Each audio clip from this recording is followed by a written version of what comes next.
Y'all ready? This is Birthday BarZ, number 2. This year I'm 21.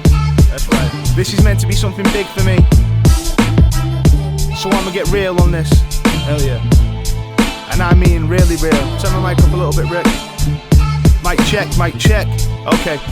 I just wanna be that guy you inspire to, hold a lighter to, build that flame up inside of you, save a life or two, get messages like I was gonna take my life, but then I heard your music and it changed my sight. I'm happy now, I have a home, I married a wife, we got a kid on the way, things are going real nice. You really saved me, T, you really taught me to fight, take away the anger and darkness and then look into the light. And I might, but how come every time I sit down and write, I always talk about grabbing a knife, when all I wanna do is incite the minds of the bright, sit down and do things right. Man, I know that I was born for the mic. Well, maybe there's something to blame on my childhood, living in a wild hood.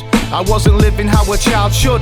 A time where I could look at the knife and say I would not take a life, I mean take my own, this is my blood. Maybe I give off these bad vibes because of the bad times, the cracked ends, the crooked past lives. But I am never gonna back down, not from that life, not after everything that I've done, sacrificed. I sit back in anger at this cruel depiction. I've never been saved by no fucking new religion. I've never been saved by no fucking school of wisdom. In fact, I was failed by the fucking schooling system.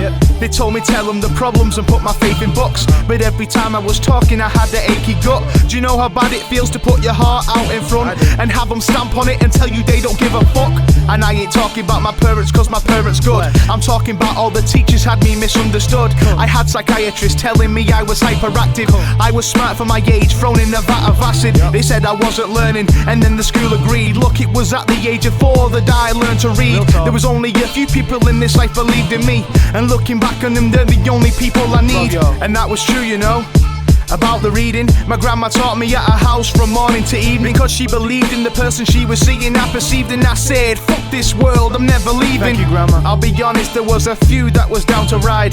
Mrs. Walker, Mr. Tolton stood by my side. At the start, Mr. Tolton was just a temptee, and then he stayed on as a teacher so he could help me. See, he knew I stood out from the crowd, and every time I rose up, someone would knock me down. Well, soon I'll be wearing that crown, so tell the whole fucking world they can look at me now. Keep looking. But anyway, I started a new school to start a new leaf. The belief I had inside was slight, they don't see. They knocked me down on the ground, got back on my feet, had the motivation inside to rise like a G. So I turned away from education like a sinner Satan to start my own rehabilitation. Can't you see what's happening? Cause motherfucker, it's blatant. The general administration of kids failing across the nation. But I ain't down for this damnation. It's time for liberation, so our kids can be the generation that turned away from its government population and naturally turned its face away from motherfucking Satan. I knew more, but my mind was filled with doubt. But I didn't say nothing cause I didn't wanna stand out. I got picked on for being different and being weird. I got called by my teachers and my so-called peers. But that's how it was designed to be, so I made my own future was designed for me. But imagine where I'd be if they believed in me. I said, imagine where I'd be if they believed in me. So imagine where I'll be if you believe in me.